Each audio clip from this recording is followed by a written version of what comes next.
Hi hello வணக்கம், welcome back to வர்ணங்கள் ஆயிரம். ஸோ என்னோட முடியை பார்த்து எல்லாரும் சிரிக்கிறீங்களா இருக்கும், என்ன பையன் இன்னைக்கு மூஞ்சி மேலே முடியை போட்டு வந்திருக்கான் அப்படிங்கிற மாதிரி யோசனைகள் ஓடுதா இருக்கும். ஏன்னா சில விஷயங்கள் நம்ம பேசும்போது அந்த விஷயத்துக்கு கொஞ்சம் மாறான விஷயங்கள் பண்ணால் தான் பார்க்குறதுக்கு நல்லாயிருக்கும், டிஃப்ரெண்ட்டாக இருக்கும். அப்படிங்கிறதுனால தான் நான் இன்றைக்கி முடியை பற்றி தான் பேச போகிறோம் மக்களே. ஓகேவா, முடியை பற்றி பேச போகிறோம். அந்த ஒரு இடத்துல முடியை கீழே போட்டிருக்கிறது வந்து உங்களுக்கு கொஞ்சம் டிஃப்ரெண்ட்டான ஒரு விதமாக கொடுக்குதா இருக்கும். ஏன்னா நம்மளோட நிகழ்ச்சியில் ஒரு விஷயத்தை பற்றி பேசுகிறோன்னா அதை எப்படி ஸ்டைல் பண்ணிக்கிறது, அதை எப்படி இன்னும் வளர்க்குறது அப்படிங்கிறத தாண்டி அதை எப்படி கேர் பண்ணிக்கிறது, அதை எப்படி ஹெல்த்தியாக வச்சுக்கிறது அப்படிங்கிறத பற்றி தானே நம்ம பேசுவோம். ஸோ ஹெல்த்தியாக இருக்கிற ஒரு முடி இப்படி தான் மூஞ்சி மேலே விழுந்து கிடக்கும், கீழே விழாது, முடியாக தான் இருக்கும். ஓகேவா, கீழே விழுந்து அது ஒரு டேமேஜ்டு ஹேராக இருக்காது. ஸோ அந்த மாதிரி விஷயங்கள் உங்களுக்கு நிறைய விஷயங்கள் இன்றைக்கி நிகழ்ச்சியில் பார்க்கக்கூடியதாக இருக்கும். அதை தாண்டி நம்ம இன்றைக்கி ஃபேஷன் அப்படிங்கிற இடத்துலையும் கொஞ்சம் முக்கியமான ஒரு விஷயத்தை தான் பேச போகிறோம். அதையும் தாண்டி நிறைய விஷயங்கள் உங்களுக்கு பார்க்குறதுக்கு தயாராக இருக்குது. அது மாதிரி தான் சரவுண்ட் வித் ரைட் பீப்புள் அப்படிங்கிற ஒரு டைட்டில் மூலியமாக தான் நம்ம இன்றைக்கி நடத்தை அப்படிங்கிற ஒரு விஷயத்தையே பேச போகிறோம். ஸோ இன்றைக்கி ஸ்டுடியோவில் உங்களுக்கு கொஞ்சம் டிஃப்ரென்ஸ் தெரியுதா இருக்கும். ஏன்னா கொஞ்சம் இடத்த மாற்றி நம்ம பண்ண வேண்டியதாக இருந்துச்சு, டேபிள் கூட மாறி இருக்குது அப்படிங்கிறத வந்து நிறைய பேர் நோட் பண்ணியிருப்பீங்கன்னு நம்புகிறேன். ஸோ தொடர்ந்து நம்ம நிகழ்ச்சியில் என்னென்ன பேச போகிறோம், என்னென்ன பண்ண போகிறோம் அப்படிங்கிறத வந்து உங்களோட அன்பான சொந்தமும் பார்த்துக்கிட்டு இருக்கா அப்படிங்கிறத ஞாபகப்படுத்திட்டு இன்றைக்கி நிகழ்ச்சி ஆரம்பிச்சிடலாம்.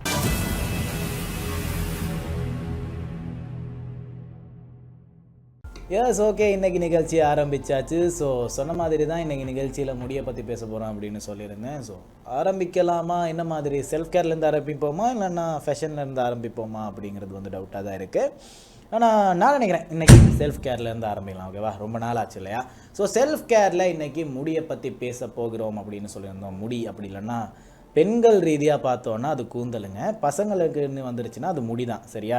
ஸோ பெண்கள் அப்படின்னு வரும்போது ரொம்ப நீட்டமாக வளர்த்துருப்பாங்க, அதை வந்து கூந்தல் அப்படின்ற ஒரு அழகான வார்த்தை மூலியமாக கொண்டு வந்து சேர்க்குறாங்க. பட் ஆண்களுக்குன்னு வரும்போது லைட்டாக தான் வளர்க்கணும், லைட்டாக தான் வளரணும், அப்போ தான் அது முடியாக அழகாக இருக்கும். அப்படிங்கிறதுனால முடி அப்படிங்கிற ஒரு விஷயத்தில் நம்ம ஃபோக்கஸ் பண்ண போகிறோம். இந்த முடி அப்படிங்கிறத பற்றி நம்ம பேசும்போது எப்படி ஸ்டைல் பண்ணிக்கலாம், என்னென்ன மாதிரி ஸ்டைல்ஸ் வச்சுக்கலாம் அப்படிங்கிறத பேசுகிறதுக்கு முன்னாடி அதை எப்படி கேரிங்காக வச்சுக்கலாம், ஏன் இதை கேரிங்காக வச்சுக்கணும் அப்படிங்கிறத தான் நம்ம பேச போகிறோம். ஸோ இப்போது இருக்கிற சொசைட்டி எடுத்து பார்த்துக்கிட்டிங்கன்னா நிறைய பேர் சொல்கிற ஒரு விஷயந்தான், இந்த ஓவர் திங்கிங் பண்ணிட்டோன்னா முடி கொட்டுது ப்ரோ அதிகமாக, ஸ்ட்ரெஸ்ஸாக இருந்தால் முடி கொட்டும் ப்ரோ அதிகமாக அப்படின்ற மாதிரி நிறைய விஷயம் சொல்கிறாங்க. உண்மையாக தான் சொல்கிறியா? இல்லை, ஏன்னா முடிக்கு தேவையான நியூட்ரிஷியன்ஸ் கரெக்டாக கொடுத்துட்டோன்னா, உடம்புக்கு தேவையான சரியான டயட் எடுத்துட்டோன்னா அதுவே நம்மளோட முடியை கேரிங்காக வச்சுக்கிறதுக்கு ரொம்ப உதவியாக இருக்கும். அதை தாண்டி நிறைய விஷயங்கள் பண்ணுறதுக்கு இருக்குது அப்படிங்கிறதையும் ஞாபகப்படுத்தினேன். ஏன்னா ஸ்ட்ரெஸ்ஸு, அதுக்கப்புறம் இந்த ஓவர் திங்கிங், அது எல்லாமே மைண்ட் சார்ந்த ஒரு விஷயந்தான். பிரெயின் இங்கே இருக்குது அப்படிங்கிற ஒரு காரணத்தினாலேயே முடி கொட்டும் அதனால் அப்படின்னு ஒன்றுமே இல்லை. ஏன்னா உங்களை விட ரொம்ப ஸ்ட்ரெஸ்ஸான ஒருத்தராக இருந்தவர் தான் நம்மளோட ஐசக் நியூட்டன் அவர்கள். அவர் உலகத்திலேயே பல விஷயங்களை கண்டுபிடிச்சிட்டு ஸ்ட்ரெஸ்ஸாக தான் இருந்தார். அதுக்கப்புறமா குட்டி குட்டியாக விஷயங்கள் கண்டுபிடிக்கிறதுல ஓவர் திங்க் பண்ணார். இந்த ஓவர் திங்கிங் அப்படிங்கிறதே வந்து ஒரு விஷயத்தை இன்னும் டீப்பாக போயிட்டு திங்க் பண்ணுறது தான். ஓகேவா, ஒரு மனுஷனோட பிரெயின் வந்து 8,00,000 சொச்சம் விஷயங்களை தாண்டி போயிட்டு யோசிக்குமா, அதையும் தாண்டி போயிட்டு யோசிக்கிறது தான் இந்த ஓவர் திங்கிங் அப்படிங்கிற ஒரு விஷயம். ஸோ அந்த ஒரு விஷயத்தையே ஐசக் நியூட்டன் பண்ணியும் சுற்றி அவர் தலையில் முடியாதாங்க இருந்தது. அப்பேற்பட்ட நியூட்டனுக்கே முடி கொட்டாததுப்போ நீங்கள் ஸ்ட்ரெஸ்ஸாக நீங்கள் டிப்ரெஷனாக இருக்கீங்க, நீங்கள் ஓவர் திங்க் பண்ணுறீங்கன்னா முடி கொட்டோன்னு இல்லை. நீங்கள் வந்து முடியை கரெக்டாக கேர் பண்ணிக்கல. ஃபஸ்ட்டு விஷயமாக இருக்கிறது கேர் பண்ணுறதில்ல, ஃபஸ்ட்டு விஷயமா இருக்கிற ஒரு விஷயமா இருக்க போகிறது வந்து முடியல போயிட்டு கொஞ்சம் குப்பைகள் தங்குறது அப்படிங்கிற ஒரு விஷயம். ஸோ இந்த குப்பைகள் வந்து என்ன ப்ரோ தலையில் விழுற வரைக்குமா பார்த்துக்கிட்டு இருக்க போகிறேன் அப்படிங்கிற மாதிரி நீங்கள் யோசிச்சிங்கன்னா இல்லை, அதை தாண்டி நிறைய விஷயங்கள் நீங்கள் தப்பாக பண்ணிக்கிட்டு இருப்பீங்களா இருக்கும். ஏன்னா இந்த தூசுகள் அப்படிங்கிற ஒரு விஷயம் இருக்கு இல்லையா, மோஸ்ட்லி நீங்கள் ரோட்டில் போகும்போது வெயிலான நேரத்தில் மட்டும்தான் இந்த தூசுகளை உங்களால் கண்ணாலேயே பார்க்க முடியுது.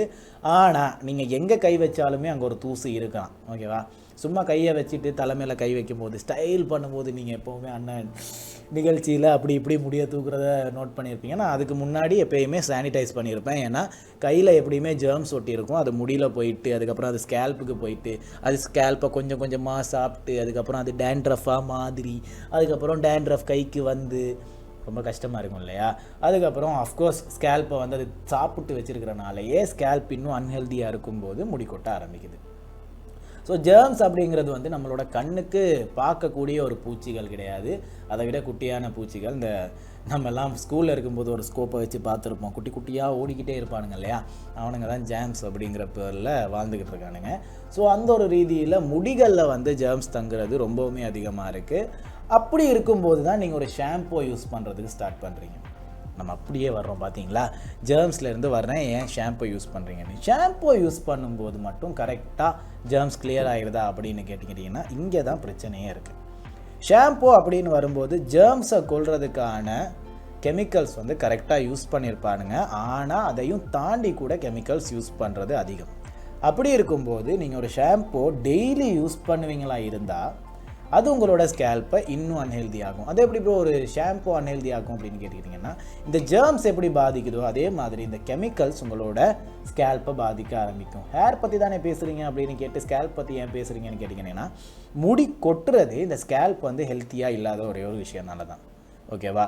ஸோ உங்களோட ஸ்கேல்ப்பை முடிஞ்ச வரை நீங்கள் ஹெல்த்தியாக வச்சுக்குவீங்களா இருந்தால் உங்களோட ஹேர் கொட்டாது, முடி கொட்டாது. ஓகேவா? அதை தாண்டி சாஃப்டாக வச்சுக்கிறதுக்கு ஹார்டாக வச்சுக்கிறதுக்கு நிறைய விஷயங்கள் இருக்குது. அதை பற்றி நம்ம தொடர்ந்து பேசுவோம். ஸோ ஷாம்போ அப்படிங்கிற ஒரு விஷயத்தை வந்து நீங்கள் தலையில் யூஸ் பண்ணும்போது, அஃப்கோர்ஸ் ஷாம்போ ஸ்கேல்ப்புக்கு யூஸ் பண்ணுறது, ஸ்கேல்ப்பில் யூஸ் பண்ணும்போது இன்னும் அன்ஹெல்தி ஆகிறதுக்கு வாய்ப்புகள் அதிகம். ஸோ முடிஞ்ச வரை வீக்லி ஒரு 3 நாள் மட்டும் ஷாம்போ யூஸ் பண்ணுங்கள்.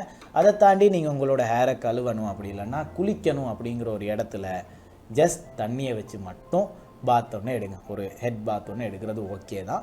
அதை தாண்டி நீங்கள் ஷாம்போ யூஸ் பண்ணுறீங்கன்னா வீக்லி த்ரைஸ், அதாவது வீக்லி 3 தடவை நீங்கள் ஷாம்போ யூஸ் பண்ணிங்கன்னா போதும். இப்போது அடுத்ததாக இருக்கிற ஒரு மெயினான ப்ராடக்டாக இருக்கிறது இந்த கண்டிஷ்னர்.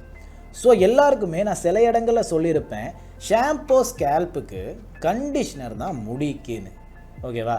ஸோ அப்படி யூஸ் பண்ணுற ஒரு கண்டிஷ்னர் உங்களோட முடி கம்மியாக இருக்கும்போது யூஸ் பண்ணிங்கன்னா அதுவும் போயிட்டு ஸ்கேல்ப்பில் தான் நிற்கும். அப்படி இருக்கும்போது உங்களோட ஸ்கேல்ப் இன்னும் அன்ஹெல்தி ஆகிறது தானே நடக்கும்.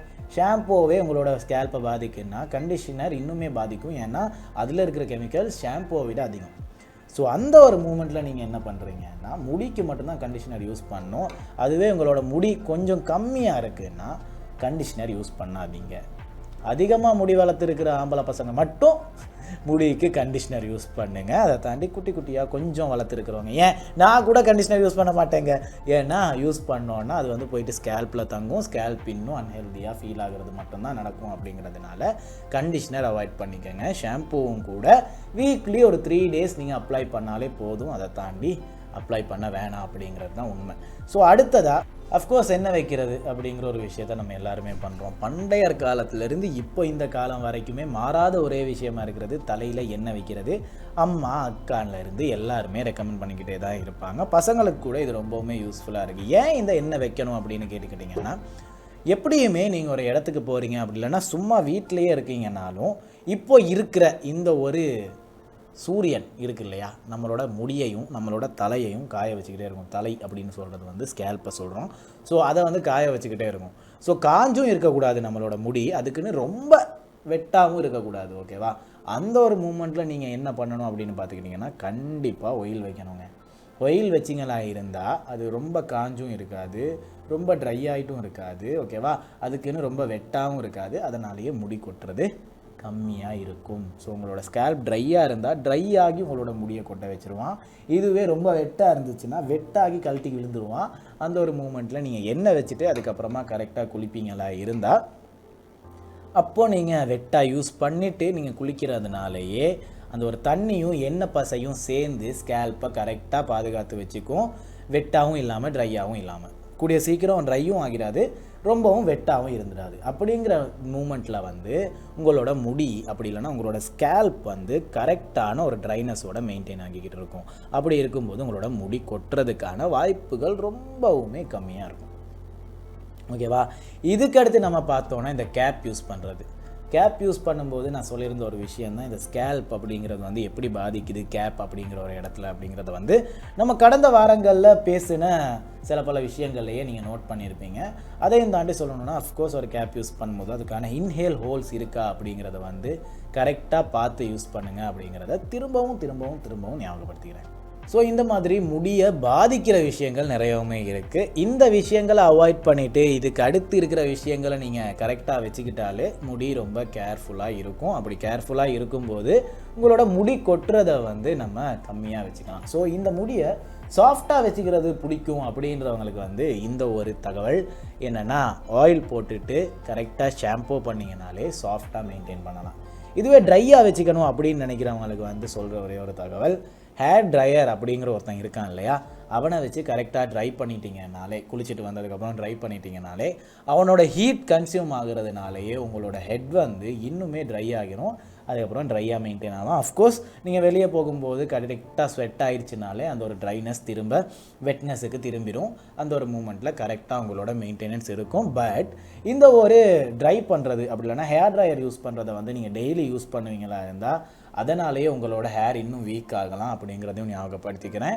ஸோ டெய்லி யூஸ் பண்ண வேணாம், அதுவும் வீக்லி த்ரைஸ் மாதிரி யூஸ் பண்ணுவீங்களா இருந்தால், அதாவது வாரத்துக்கு ஒரு 3 நாள் யூஸ் பண்ணுவீங்களா இருந்தால் சரியான கணக்காக இருக்கும். So mostly hair dryer use பண்ணுறதை கம்மிப்படுத்திக்கங்க ட்ரை பண்ணுறதுக்கு அப்படிங்கிறது ஞாபகப்படுத்திட்டு, அடுத்ததாக நம்ம இன்றைக்கி ஃபேஷனில் ஸ்லிப்பர்ஸ் பற்றி பேச போகிறோம். அதாவது ஷூஸ் பற்றி கிடையாது, ஸ்லிப்பர்ஸ் பற்றி தான். ஸோ ஸ்லிப்பர்ஸ் பற்றி பேசும்போது ஃபஸ்ட்டு இந்த ஸ்லிப்பர் சைஸ் அப்படிங்கிறத வந்து நம்ம முக்கியமாக பேசியே ஆகணுங்க. ஸ்லிப்பர் சைஸ் பற்றி பேசும்போது என்னதை நீங்கள் முக்கியமாக பேசுறதுக்கு ப்ரோ அப்படின்னு கேட்டுக்கிட்டிங்கன்னா 2 விஷயம் இருக்குது. ஏன்னா ஸ்லிப்பர் சைஸ் வந்து ஒன்று இந்த 6, 7, 5, 8 அப்படிங்கிற மாதிரி வரும். இன்னொன்று வந்து 39, 37, 40, 41ன்னு வரும். ஸோ இதுக்கு ஒரு குட்டியான எக்ஸாம்பிள் தர்றேன். என்னென்னா என்னோடய சைஸை வச்சு எக்ஸாம்பிள் தரேன், ஏன்னா இது ரொம்பவுமே கன்ஃபியூஸ் ஆகிற ஒரு விஷயம். 41 அப்படிங்கிறது வந்து 7 சைஸ், ஓகேவா. 40, 41 அங்கே அப்படிங்கிறது வந்து 7 and 7.5 சைஸ். ஸோ 39 அப்படிங்கிறது வந்து 6 சைஸ் அப்படிங்கிறத வந்து ஞாபகம் வச்சுக்கோங்க. இதுக்கு சார்ந்து தான் இப்படியும் இருக்க போகுது. ஸோ 42 எடுக்கிறீங்கன்னா அது வந்து 8 சைஸாக இருக்க போகுது அப்படிங்கிறத வந்து ஞாபகம் வச்சுக்கிட்டாலே ஓகே தான்.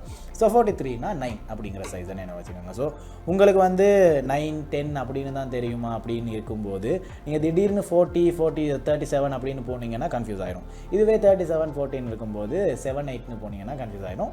ஸோ இந்த மாதிரி மூமெண்ட்டில் இதை ஞாபகம் வச்சுக்கோங்க. அதை தாண்டி ஸ்லிப்பர்ஸ் பற்றி பேசும்போது இதில் ஃபேஷன் ரீதியாக என்ன பேசுறதுக்கு அப்படின்னு பார்த்துக்கிட்டிங்கன்னா, ஸ்லிப்பர்ஸ் கூட இப்போ நிறைய டிஃப்ரெண்ட்டான வெரைட்டிஸில் வர ஆரம்பிச்சிருச்சு. அஃப்கோர்ஸ் எல்லாருக்குமே தெரியும், இந்த ஒரு ஸ்னிக்கர்ஸ் மாதிரி வர ஸ்லிப்பர்ஸ் இருக்கு இல்லையா, அந்த ஸ்லிப்பர்ஸ் கூட இப்போ எல்லாரும் யூஸ் பண்ண ஆரம்பிச்சிட்டிங்க. ஸோ இது எல்லாத்துலேயுமே நம்ம நோட் பண்ணிக்க வேண்டிய சில பல விஷயங்கள் இருக்குது. மொதல் விஷயமா இருக்கிறது அஃப்கோர்ஸ் சைஸ். இந்த சைஸ்லேயே கூட உங்களோட காலோட லென்த்தை மட்டும்தான் சைஸாக வச்சுருக்குமே தவிர உங்களோட காலோட வித்தை வந்து சைஸாக வச்சுருக்காது. ஸோ அந்த மாதிரி மூமெண்ட்டில் நீங்கள் உங்களோட காலோட வித்துக்கு ஏற்ற மாதிரியான ஸ்லிப்பர்ஸ் தான் நீங்கள் பார்த்து வாங்கணும்.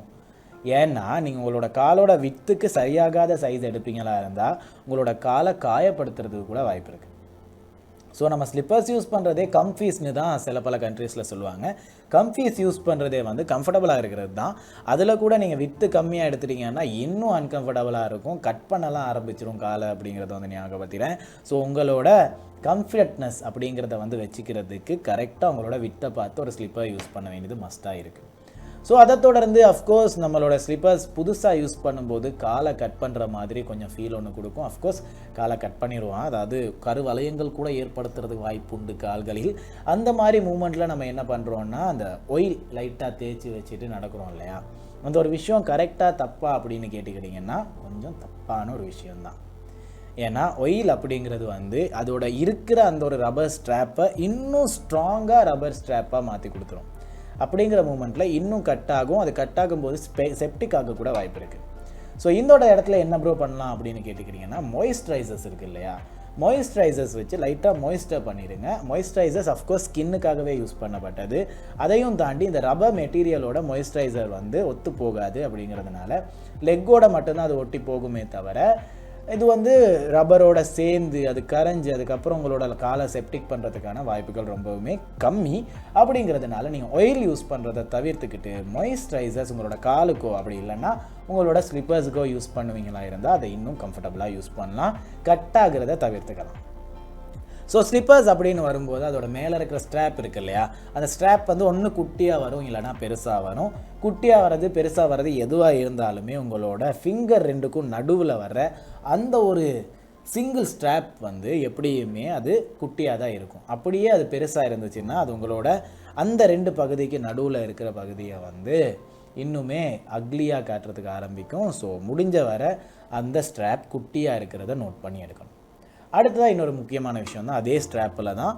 ஸோ முடிஞ்ச வர உங்களோட ஸ்லிப்பர்ஸை வந்து க்ளீனாக வச்சுக்கிறதுக்கு அப்பப்போ ஸ்லிப்பர்ஸை கழுவுறது ஒரு நல்ல விஷயம். ஏன்னா நீங்கள் நிறைய இடங்களில் கடந்து போயிட்டு வர்றீங்க, அந்த இடங்களில் இருக்கிற நிறைய ஜெர்ம்ஸ் உங்களோட ஸ்லிப்பர்ஸில் தங்குது.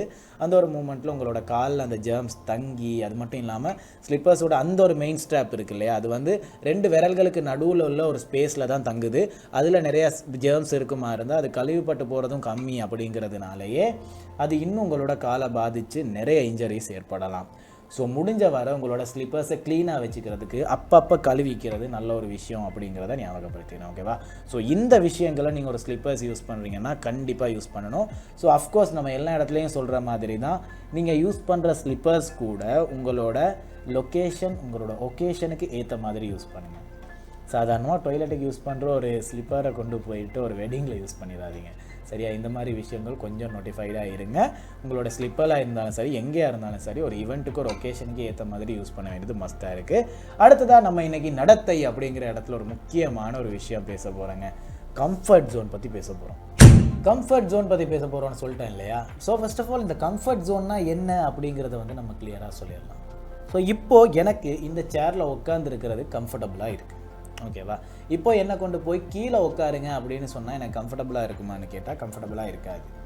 ஆனால் அந்த கீழே உட்கார்றதுனால எனக்கு ஏதாச்சும் ஒரு நல்லது நடக்குது, நல்ல விஷயம்னு இருக்குன்னா நான் அதை பண்ண மாட்டேன். ஏன்னா அது கம்ஃபர்டபுளாக எனக்கு இருக்காது. எனக்கு சேரில் உட்காந்து பழகிடுச்சு. சேரில் உட்காந்து பழகுறதுனால நான் இங்கேயே தான் உட்காந்துக்கிட்டு இருப்பேன். இன்னொரு விஷயம் போயிட்டு ரிஸ்க் எடுத்து பண்ணு, அதனால் உனக்கு யூஸ்ஃபுல்லாக ஒரு விஷயம் நடக்கும் அப்படின்னு சொன்னாங்கன்னா நான் பண்ண மாட்டேன்.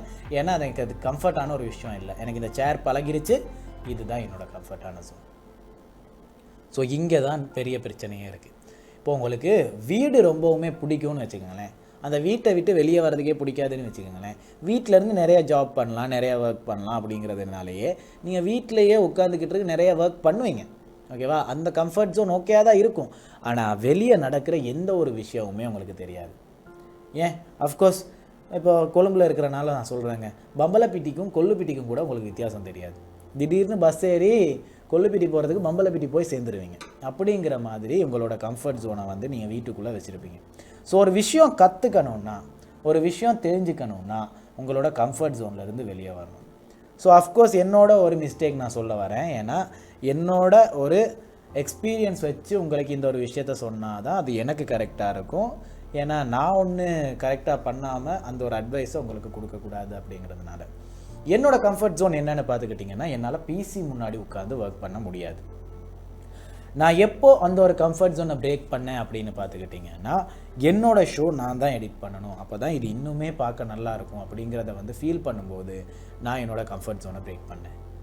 ஸோ அந்த ஒரு மூமெண்ட்டில் தான் சேஞ்ச் ஆக ஆரம்பிச்சது எல்லாமே.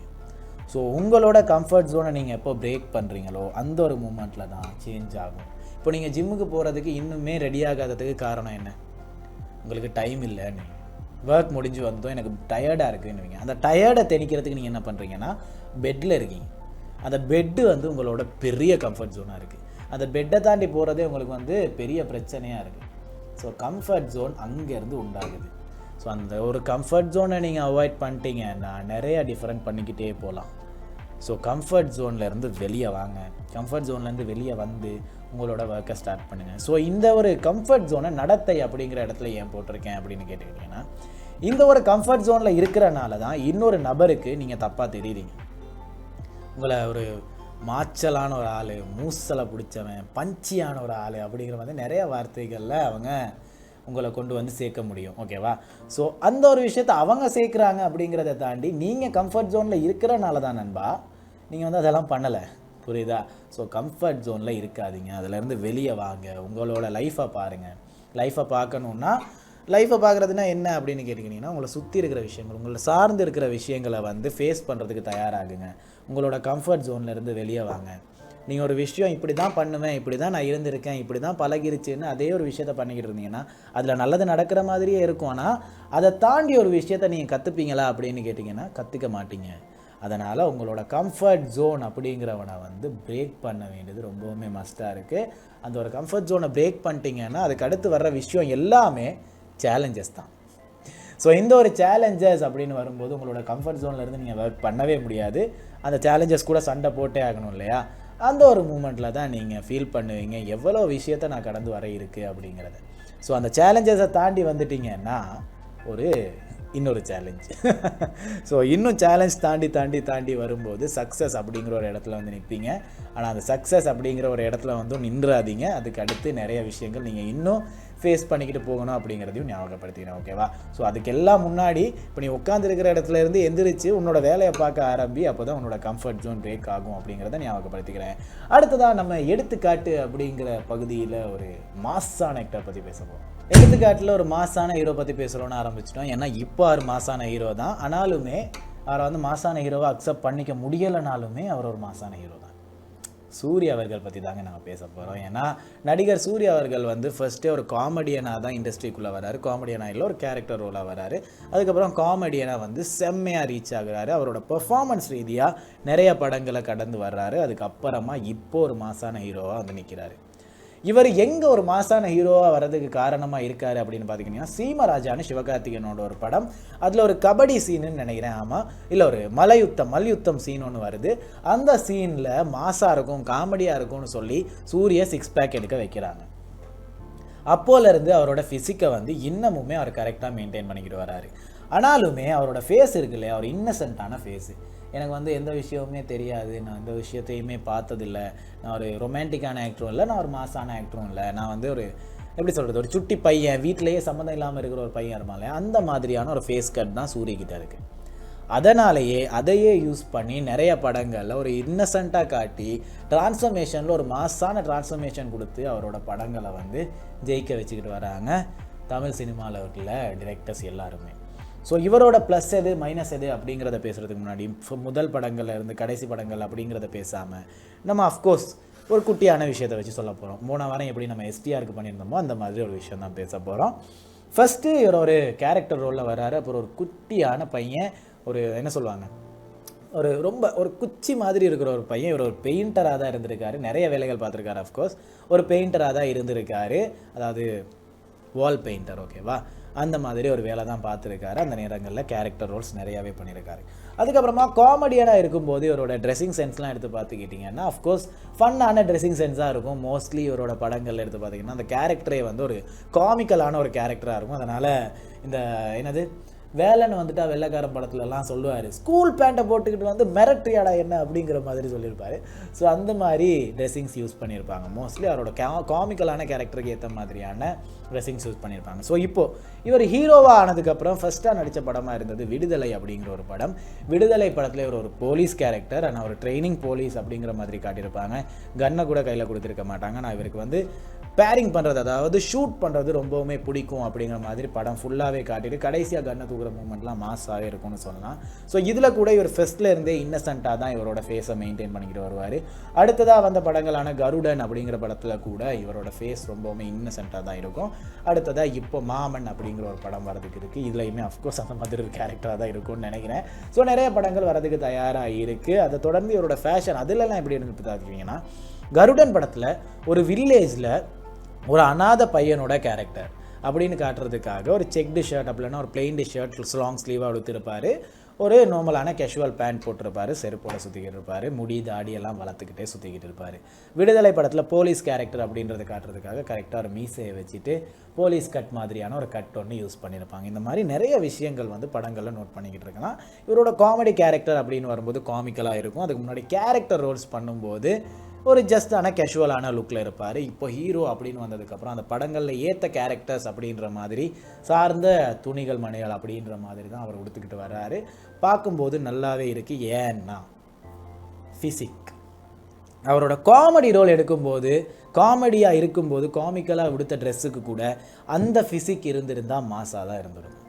இப்போ இருக்கிற ஹீரோ ஃபிசிக் அப்போ காமிக்கலாக உடுத்தும் போது இருந்திருந்தால் கூட மாஸாக தான் இருக்கும். அப்போ இருக்காமல் இப்போ இருக்கிறதுக்கு ரீசனாக இருக்கிறதும் அதுதான். ஏன்னா அவர் ஃபிசிக் மெயின்டைன் பண்ண ஆரம்பிச்சதுலேருந்து அவரோட காமெடி ரோல் அப்படிங்கிறத வந்து பண்ண முடியாது. பார்க்கும்போது அவர் ஹீரோவிட மாஸாக தெரிஞ்சிருக்கார் இல்லையா? ஸோ இப்போ அவரோட ரோல்லாம் எடுத்து பார்த்துக்கிட்டிங்கன்னா மாசான ரோலாக வச்சுக்கிறாரு. ஏன்னா அவர் மெயின்டைன் பண்ண ஒரு ஃபிசிக். சீமராஜா டிரெக்டர் தெரிஞ்சோ தெரியாமையோ பண்ண ஒரு விஷயந்தான் அவருக்கு 6 பேக் வைக்க சொன்னது. அதுக்கப்புறமா அவர் மெயின்டைன் பண்ண ஃபிசிக்னால தான் இப்போ ஹீரோவாக இருக்கார். அஃப்கோர்ஸ் நிறையா ஃபிலிம் ஃபெஸ்டிவலில் கூட இவரோட படங்கள் கடந்து வந்திருக்கு. அப்படிங்கிறதுனால ஒரு மாசான ஹீரோ தான், ஒரு கிளாஸான ஹீரோ தான் அப்படிங்கிறத வந்து ஞாபகம் வச்சுக்கோங்க. ஸோ இவரோட லைஃப்லேருந்து நமக்கு எடுத்துக்கிற என்ன இருக்குது அப்படின்னு பார்த்துக்கிட்டிங்கன்னா ஒரு சேஞ்ச் வருங்க. நீங்கள் எதிர்பார்த்துருக்கவே மாட்டீங்க. அதுக்காக நீங்கள் உங்களை சேஞ்ச் பண்ணிக்கிறதுக்காக ரெடியாக இருந்திருப்பீங்க. சேஞ்சும் பண்ணியிருப்பீங்க. அதுக்கப்புறம் தான் உங்கள் லைஃப் மாஸாகவே மாறிடும். ஓகே, ஒரு காமெடி ரோலுக்காக எடுத்த 6 பேக் தான் இப்போ ஃபிலிம் ஃபெஸ்டிவலில் போயிட்டு ஒரு இன்டர்நேஷ்னல் ஹீரோவாக ரெஜிஸ்டர் ஆகிறதுக்கு காரணமாக இருக்குது. ஸோ நண்பா, வர்ற சேஞ்சஸ்லாம் தட்டி போடாத. உன்னோட வர்ற சேஞ்சஸ் எல்லாமே உனக்கு நல்லதுக்கு தான் வந்துக்கிட்டு இருக்கு. அதெல்லாம் கடந்து போய்கிட்டு லைஃப்பில் சக்ஸஸ் ஆகிறதுக்கான வழியை பாரு அப்படிங்கிறத ஞாபகப்படுத்திட்டு இன்றைக்கி நிகழ்ச்சியை முடிச்சுக்கலாமா? இன்றைக்கி நிகழ்ச்சியை முடிச்சுக்கலாம் அப்படின்னு சொல்லியாச்சு. முடிச்சுக்கலாமான்னு கேட்டாச்சு. ஸோ முடிச்சுக்கலாமா? அதுக்கு முன்னாடி என்ன ரொம்ப நாளைக்கு அப்புறம் ஒயிட் ஷர்ட்டே இல்லாமல், ஒரு பிளாக் ஷர்ட் இல்லாமல், ஒரு ஹேஷ் ஷர்ட் இல்லாமல் எல்லோ கலரில் ஒரு சட்டை போட்டு வந்திருக்கு அப்படின்னு நிறைய பேர் கேட்குறீங்களா இருக்கும். மாற்றத்துக்கான ஒரே வழி மாற்றுறது தானே அப்படிங்கிறதையும் ஞாபகப்படுத்திட்டு இன்றைக்கி நிகழ்ச்சியை மகிழ்ச்சியாக முடிச்சுக்கலாம். இன்னொரு வாரம் இந்த மாதிரியே ஒரு மாசான ஆக்டரோட வந்து மீட் பண்ணுறேன் அப்படிங்கிறதையும் ஞாபகப்படுத்திட்டு இன்றைக்கி நிகழ்ச்சியில் உங்களிடமிருந்து விடைபெறும் நான் உங்கள் சல்லு. போயிட்டு வாங்க. டாட்டா.